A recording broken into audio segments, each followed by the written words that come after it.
una pequeña introducción entonces de qué son los compiladores y en qué consiste el proceso de compilación. Ayer mencionábamos que un compilador básicamente lo que hace es recibir un programa web, o un programa en un lenguaje.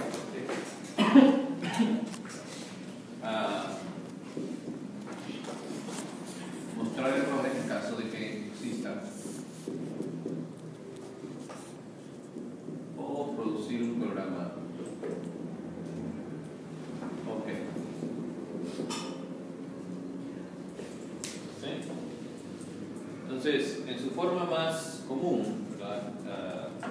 no más común, pero más completa, un compilador lo que hace es tomar un programa de un lenguaje de programación y generar código objeto, que sería código máquina o código ensamblador. Entra todo el compilador, se hace el análisis correspondiente y luego se genera entonces un programa final. Ahora, esa no es la única forma de un compilador, ¿verdad? Yo puedo ingresar un programa en un lenguaje fuente y que el resultado sea un programa en otro lenguaje, ¿verdad? Supónganse que ustedes están trabajando, lo cual sí puede llegar a suceder, y su empresa trabaja solamente con Java, por decirlo, ¿verdad?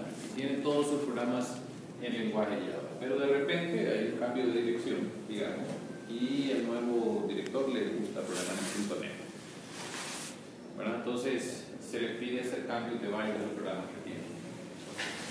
¿Qué haría generalmente un programador normal? Agarrar todos los programas y volverlos a pasar al nuevo lenguaje. Pero en realidad se podría hacer un compilador, ¿verdad? Se podría hacer un programa que leyera todos los programas fuentes y generara programas en el nuevo lenguaje que te están pidiendo. No es sencillo, ¿verdad? Obviamente el desarrollo de ese lenguaje, de ese compilador, puede ser una tarea complicada, pero hay que medirla con respecto a la otra tarea, ¿verdad? Que es volver a pasar todos los programas. O por ejemplo, trabajamos, recibimos un archivo del banco que viene con información. El archivo es un archivo de texto y la información viene en realidad difícil de leer. Entonces necesitamos un programa que lea esa información, saque lo que hay y poder obtener lo que ocupamos. Para ese tipo de situaciones también ocupamos principios de compilación. Van a agarrar el archivo, partirlo, saber qué es lo que viene y generar algo con eso, ¿verdad? Entonces básicamente eso es lo que hace el compilador. Tiene dos grandes fases, ¿verdad? Está la fase del análisis y la fase de la síntesis. En el análisis lo que hacemos es ver si el archivo de entrada cumple con todos los requerimientos, ¿verdad? Si no existen errores en el archivo. Una vez que yo verifico que no hay errores en el archivo, entonces paso a la síntesis, que es la generación de código. Esta etapa del análisis se divide en tres, ¿verdad? Que son análisis lineal o léxico,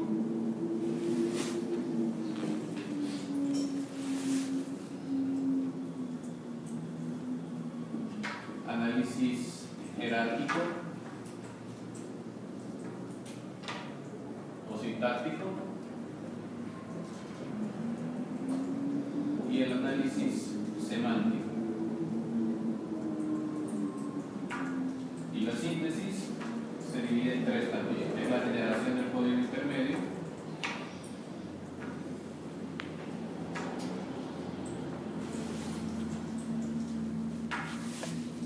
la optimización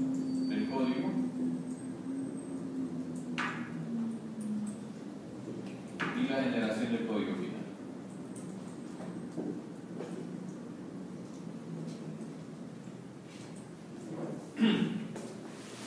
Entonces, como mencionábamos ayer, en este curso vamos a cubrir las dos primeras: el análisis léxico y el análisis sintáctico.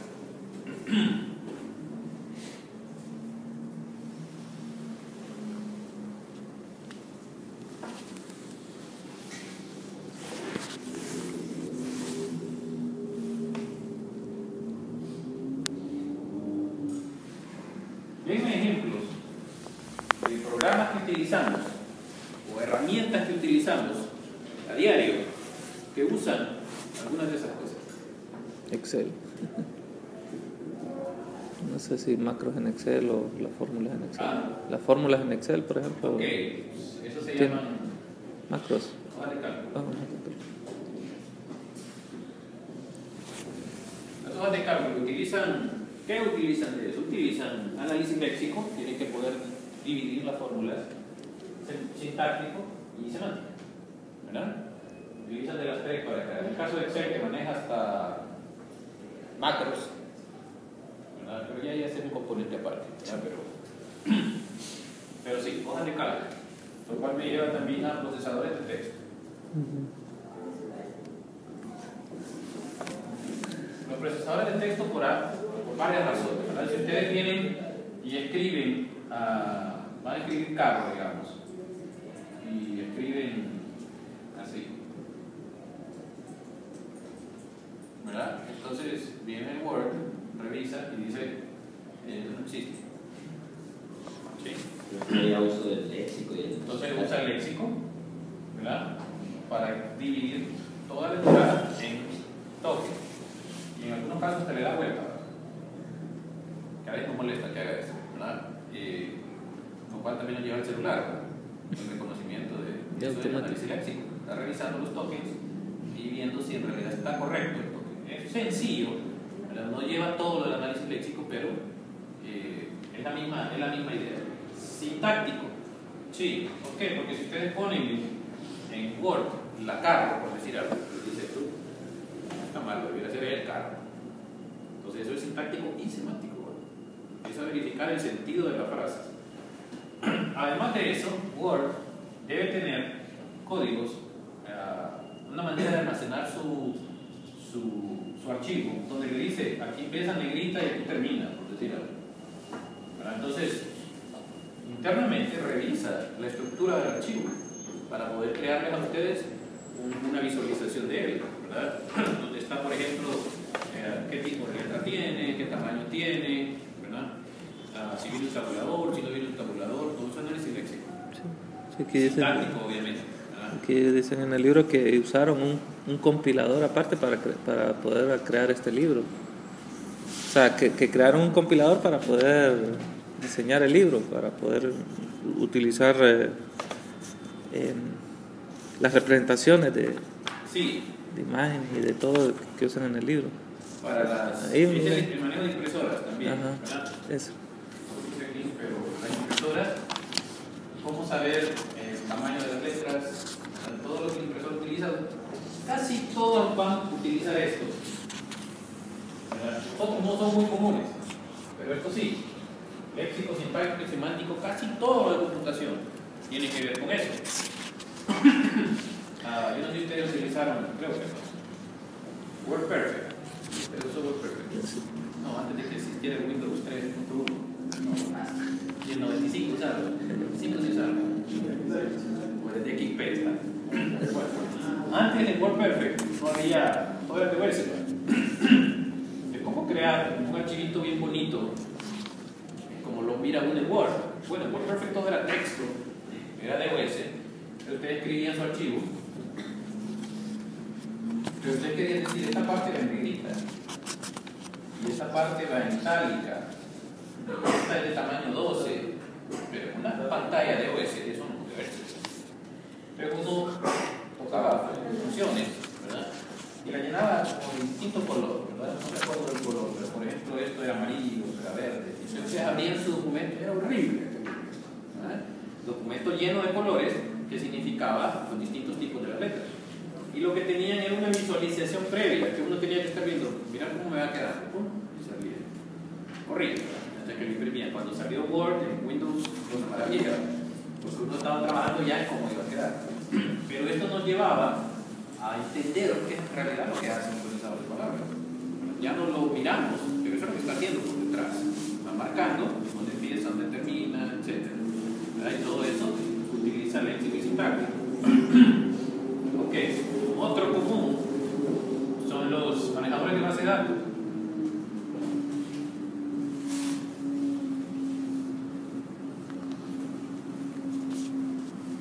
Si yo hago, por ejemplo, un select, cuenta from alumnos, where, etc. Necesito todo eso, ¿verdad? Necesito léxico para saber dónde empieza el select, dónde está el from, dónde está el where, etc. Sintáctico para que esté armado correctamente. Semántico porque necesito saber si esta cuenta es parte de este alumno, ¿verdad? Si son del mismo tipo cuando lo pongo aquí en el where, etc. Pero entonces, igual, se ocupa esas tres y en un manejador de base de datos bastante fuerte. Todo lo que tiene que ver con shells, ¿verdad? El DOS, el shell de Linux, todo eso tiene reconocimiento de patrones. Entonces, todo lo que lleva a reconocimiento de patrones y análisis léxico. Y la manera más sencilla de hacerlo es con autómatas. No sé si les ha tocado, si alguno de ustedes ya trabaja. Es muy común en algunos trabajos hacer programas de reconocimiento de patrones que puedan leer algo, leer un archivo de entrada, leer comandos de línea de texto.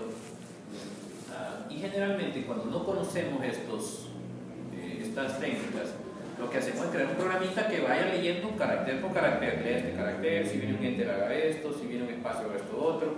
Son programas inmensos para poder entender, para poder dividir la cadena de entradas en tokens.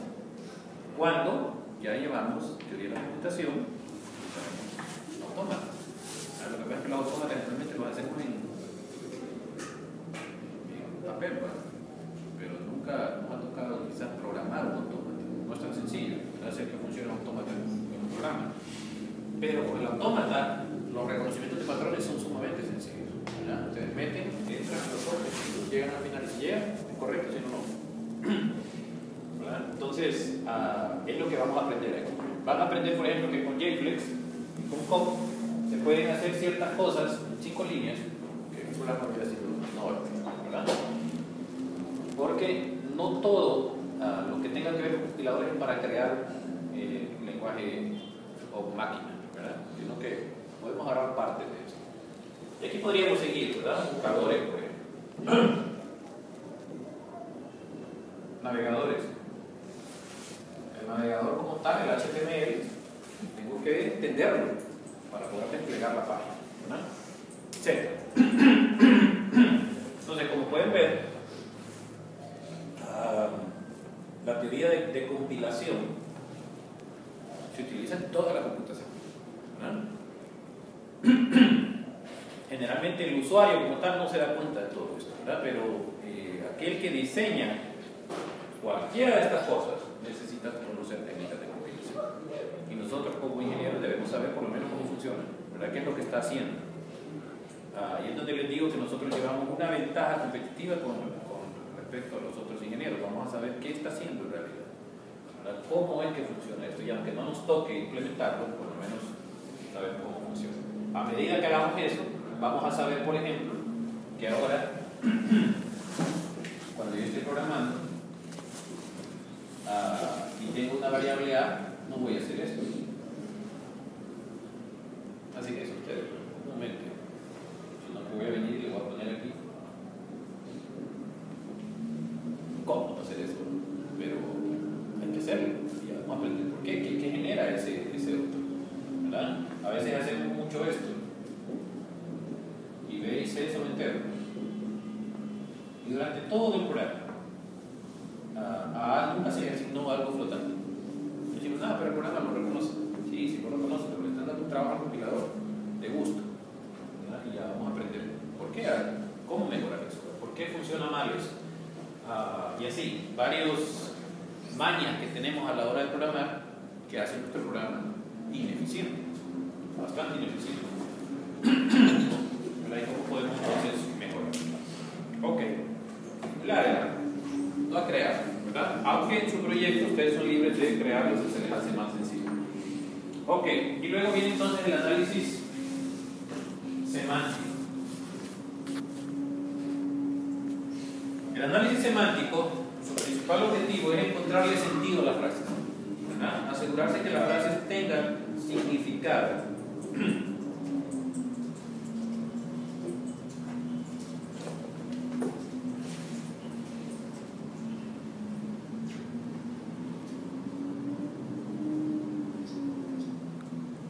Es decir, yo puedo tener un programa sintácticamente correcto, pero no tiene sentido. Por ejemplo,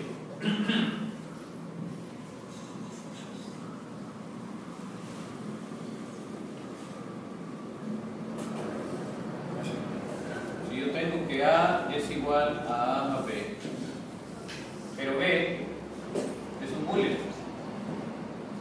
y este es un entero, ¿ok? Sintácticamente está correcto, porque sigue las reglas para armar una frase, que es, después de un más deben haber dos operadores, pero un más debe estar dentro de dos operadores, entre dos operadores y estar asignado a otro, para hacer una asignación. Está correcto, pero no tiene sentido, yo no puedo sumar un booleano con un entero, ¿verdad? Entonces, en el análisis semántico entra mucho lo que es la comprobación de tipos, ¿verdad? Que es donde nosotros más nos vamos a centrar. Eso ya es en compiladores 2. Pero no solamente, ¿verdad? Si yo hago, por ejemplo, un llamado a una función f y le mando a más 3, pero f está definida como int a, int b, int c. ¿Okay? Es un error semántico. Están llamando a una función que no existe o con la cantidad de parámetros que no tiene, ¿verdad? De variables no declaradas, ámbito, tipos, tamaño de un arreglo, ¿verdad? Si yo digo, por ejemplo, AB3 y el 13 y el arreglo hasta 10, es un error semántico, ¿verdad? Entonces, de eso se trata el análisis semántico, encontrar errores de significado, algo que no debiera ser como está puesto en el programa. Otro ejemplo, yo tengo un break, por ejemplo, en cualquier lado del programa, y el break debe ir solamente dentro de un switch o dentro de un for, ¿verdad? Dentro de un sitio. Entonces, si está en otro lado, uno dice, esto está mal puesto, es un error semántico. Ok, ¿cómo se hace el análisis semántico? Se recorre el arco, ¿verdad? Para poder encontrar si tiene o no tiene significado. Algunos compiladores se llaman compiladores de una pasada, es decir, con una sola revisión del archivo encuentran todo, ¿verdad? Encuentran si hay errores léxicos, sintácticos o semánticos. Pero hay otros que utilizan más de una pasada. Quizás les ha sucedido lo que han programado en C, que tienen una función f y una función g y quieren llamar a g aquí.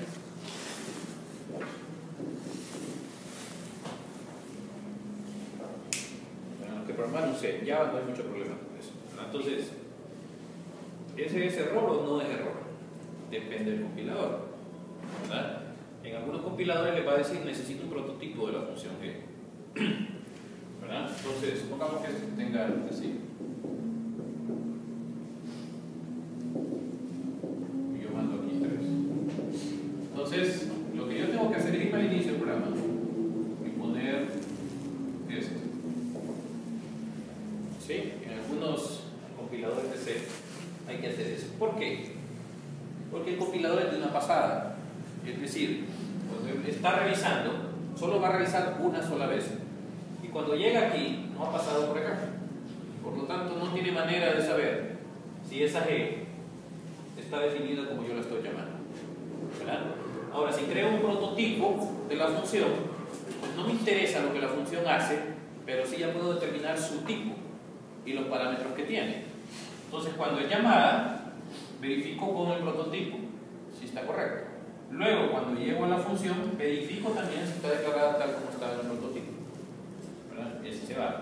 Pero algunos otros no ocupan esto. ¿Por qué? Porque hace dos pasadas.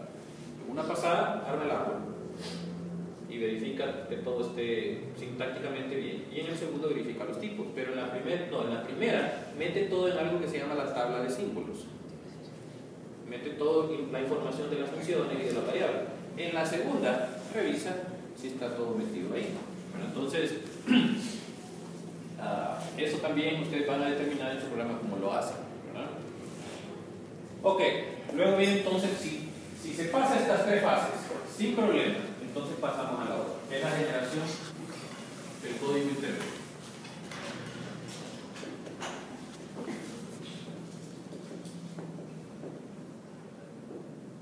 Como lo dice su nombre, su función principal es crear una representación intermedia.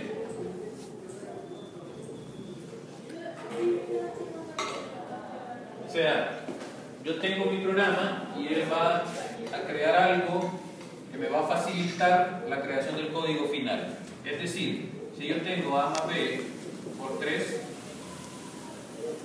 esto se va a crear en algo así. Temporal 1 es igual a B por 3. Temporal 2 es igual a A más temporal 1. Y si esto está igualado aquí a C, C es igual a temporal 2. ¿Ok? Entonces, empieza a dividir el código. ¿Para qué? Bueno, porque esto se parece más a lo que es ensamblador que este.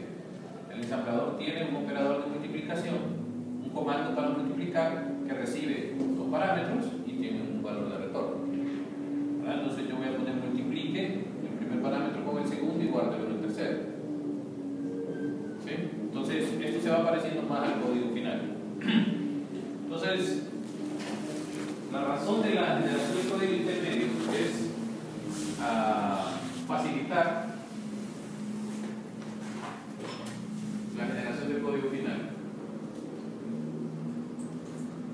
Pero además de eso, crear portabilidad.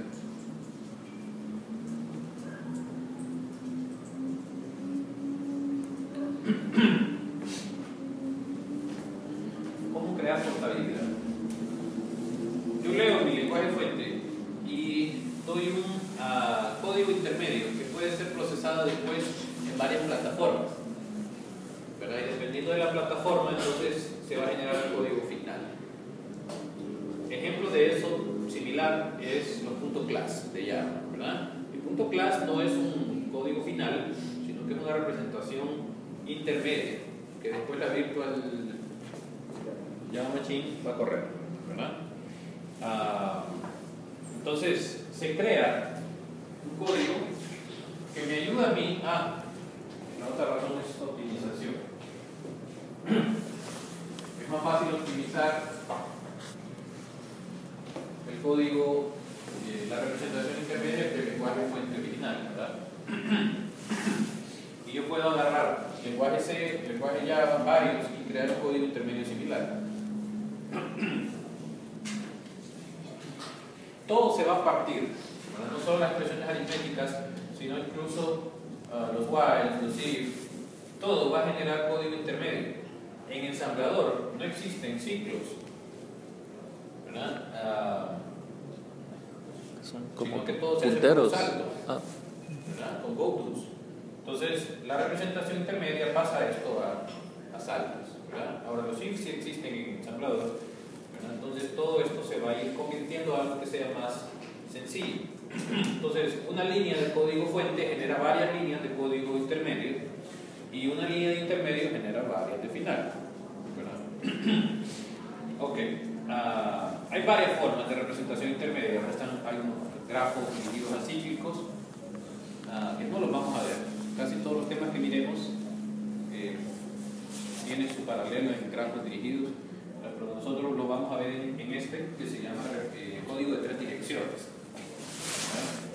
Pasar todo a un código que tiene a lo más tres direcciones. ¿Por qué? Porque el ensamblador tiene tres direcciones. Bueno, algunos, ¿verdad? El de Intel tiene dos. ¿Verdad? Cuando ustedes utilizan un Intel, la multiplicación del Intel o la suma no es así, ¿verdad? Sino que el sumar de Intel solo tiene dos parámetros. A este súmele este otro, ¿verdad? lo que lo hace más difícil. Por eso nosotros no utilizamos Intel, es más complicado. Es más complejo, ¿verdad? Pero para aprendizaje nosotros utilizamos MIPS. ¿Okay? Bueno.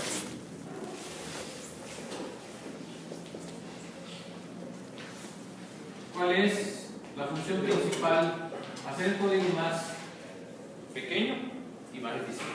¿Verdad? Entonces, quiero hacer más eficiente y más corto el código.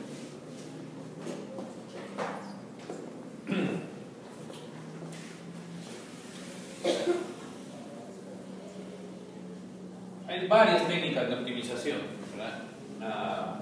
Pero por ponerles un ejemplo, si yo tengo x igual a 3, luego aquí tengo un código, después digo x es igual a y más 2, etc. Y aquí en medio no se hace referencia a x. Eso está de más, ¿verdad? Entonces, algunos lenguajes les ponen aquí un subrayadito en el compilador y les dice, hey, eso está de más. Pero si usted lo deja ahí, el utilizador lo quita. Eso no va en el código final. O declaras una variable que nunca se usó. Pero cosas como esas, intenta hacerlo. Por ejemplo, si yo tengo A es igual a B más C, y después digo D es igual a B más C. Entonces, estoy haciendo dos sumas. El compilador agarra esto y dice, no, A es igual a B más C, y D es igual a A. ¿Verdad? Entonces, pues fácil encontrar eso, ¿verdad? Saber que B no ha cambiado, que C no ha cambiado, ¿verdad? Que la expresión es exactamente igual a esta que está acá arriba. Entonces hay varias técnicas de optimización para eliminar código de más, para reducir el tamaño del código, etc. O a veces cometemos cosas como esta. Yo digo 1 más A por B, etc. más 5. En vez de ponerle 6 en solo. Muchas veces programamos así. Entonces estamos creando sumas de más. Entonces el optimizador intenta quitar eso, ¿verdad? Para hacerlo más pequeño y para hacerlo más eficiente. Okay. Y por último está la generación del código.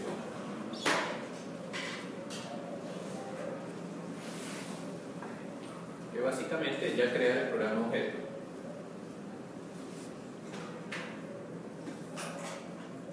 Que puede ser máquina o ensamblador.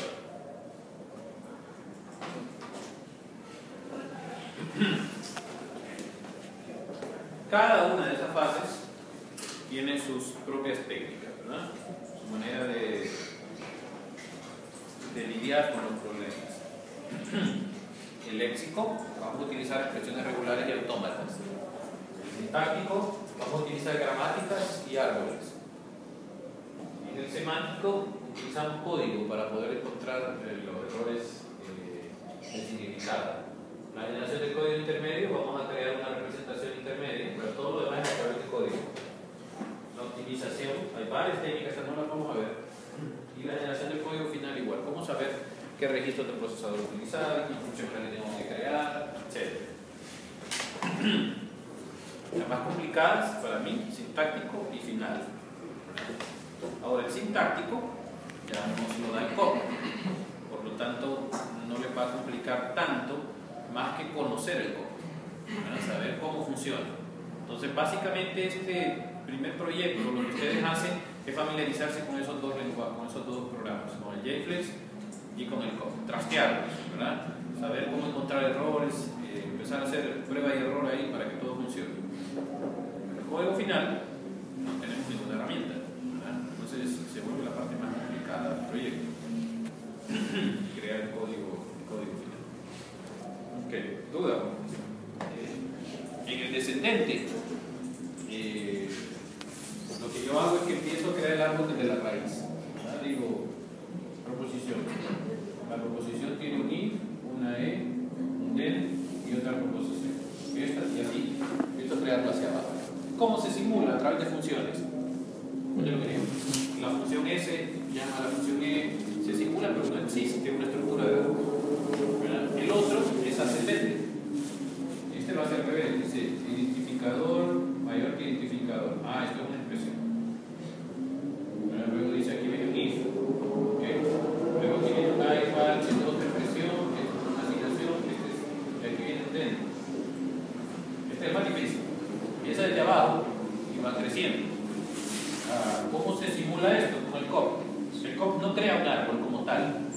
pero las reducciones van llamando a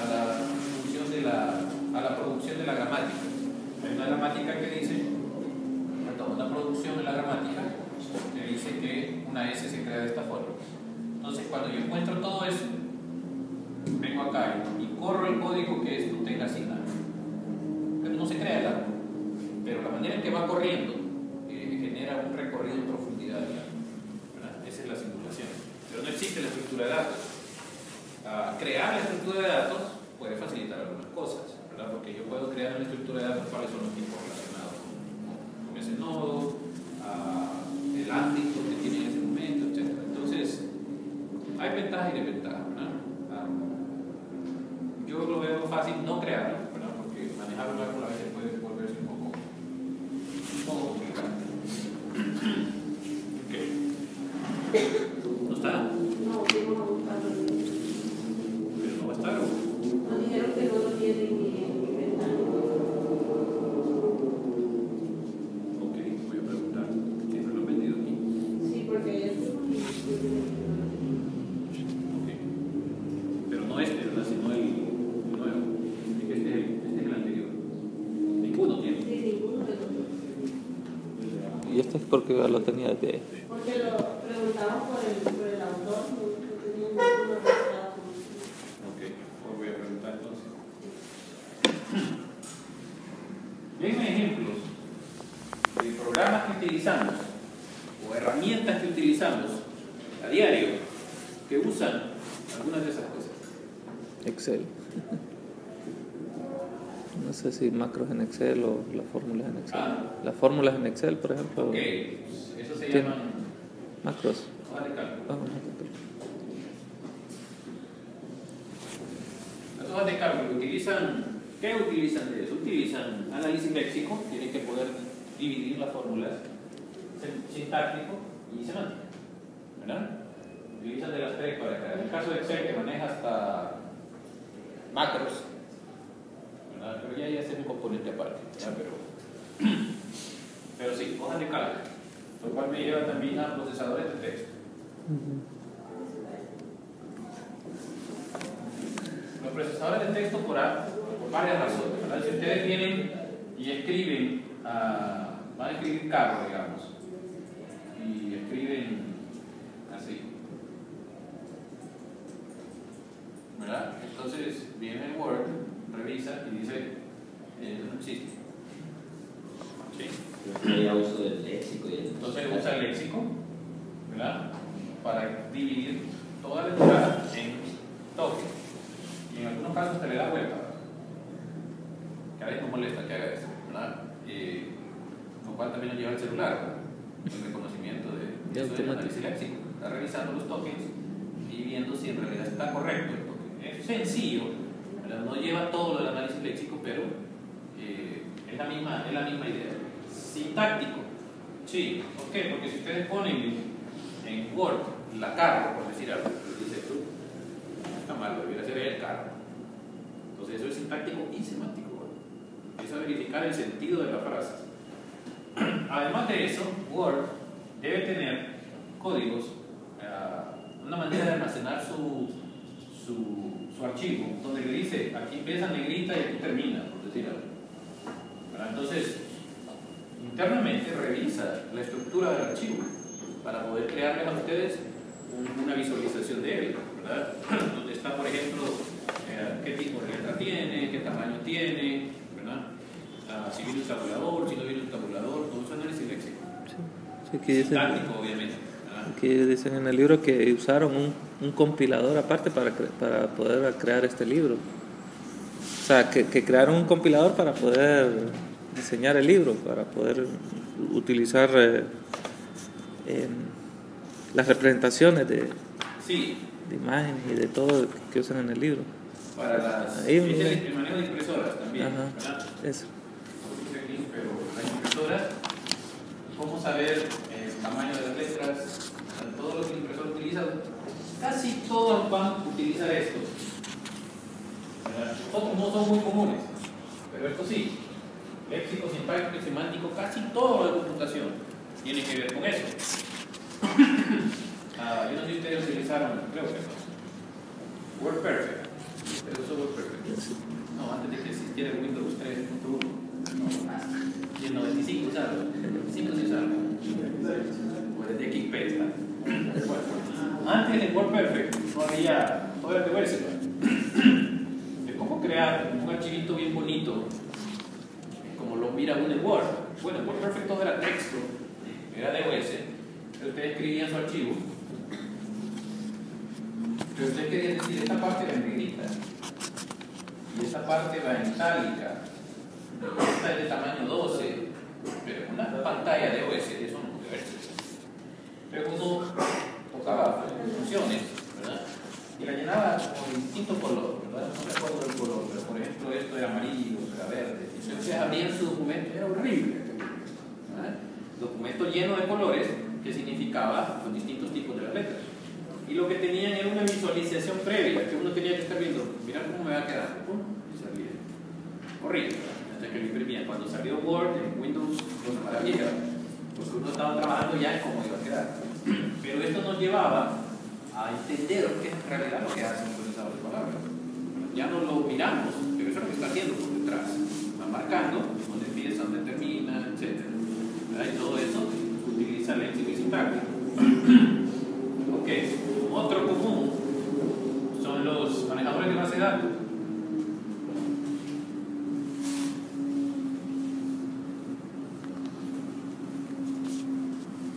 Si yo hago, por ejemplo, un select,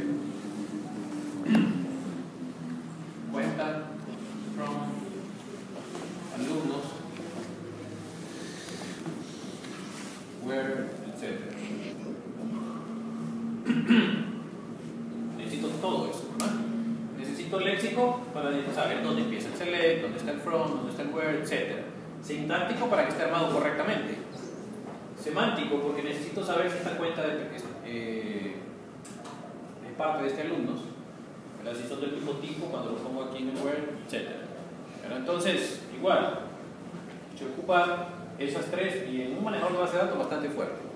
Todo lo que tiene que ver con shells, ¿verdad? El DOS, el shell de Linux, todo eso tiene reconocimiento de patrones. Entonces, todo lo que lleva a reconocimiento de patrones y análisis léxico. Y la manera más sencilla de hacerlo es con autómatas. No sé si les ha tocado, ¿verdad? Si alguno de ustedes ya trabaja, es muy común en algunos trabajos hacer programas de reconocimiento de patrones que puedan leer algo, leer un archivo de entrada, leer comandos de línea de texto. Y generalmente cuando no conocemos estas técnicas, lo que hacemos es crear un programita que vaya leyendo carácter por carácter, lee este carácter, si viene un enter haga esto, si viene un espacio haga esto otro. Son programas inmensos para poder entender, para poder dividir la cadena de entradas en tokens. Cuando ya llevamos teoría de la computación, autómata. Lo que pasa es que los autómatas generalmente lo hacemos en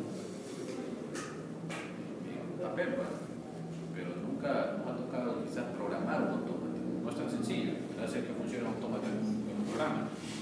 Pero con el autómata, los reconocimientos de patrones son sumamente sencillos, ¿verdad? Ustedes meten, entran los ojos, llegan al final y si llegan, es correcto, si no, no.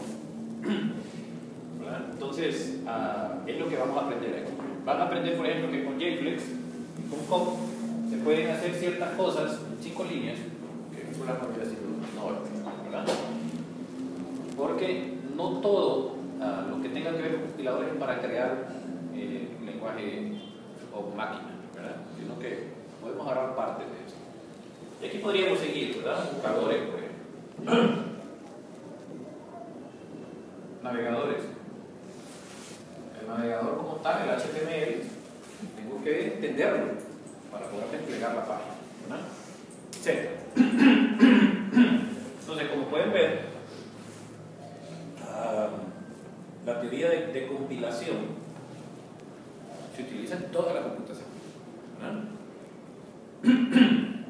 Generalmente el usuario como tal no se da cuenta de todo esto, ¿verdad? Pero aquel que diseña cualquiera de estas cosas necesita conocer técnicas de compilación.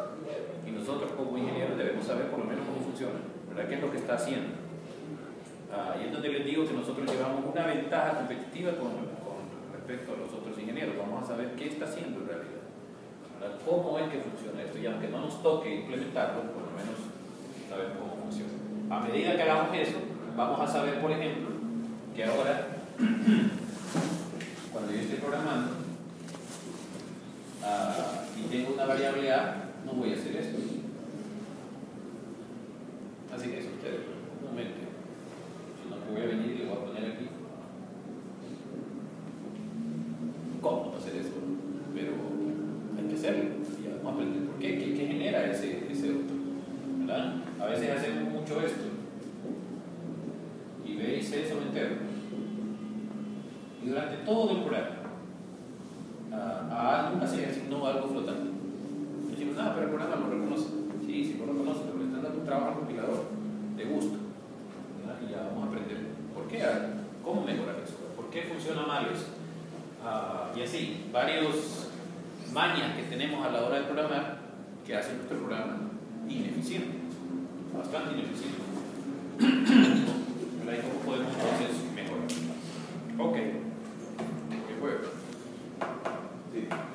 Ok, lunes, entonces, vamos a aprender, todo esto es solamente el compilador como tal. Ahora, el compilador se ayuda de un montón de herramientas externas. Lo que es el preprocesador, el ensamblador, el enlazador. Hay un montón de programas externos que agarran, por ejemplo, que unen los DLL con mi programa, el ensamblador que lo convierte, un montón de herramientas externas que ayudan a crear el código final. Las vamos a estudiar entonces el lunes, para que las vayan leyendo un poco, porque aquí las vamos a ver por encimita. Porque a nosotros solo nos interesa el compilador como tal, pero sí va a ser importante que conozcan lo que hacen los demás, ¿verdad? Que son externas a él, pero que ayudan en este proceso. Les voy a subir también el sílabo, ¿verdad? Hoy, probablemente mañana, para que ya tengan la fecha. Así que pues, bueno.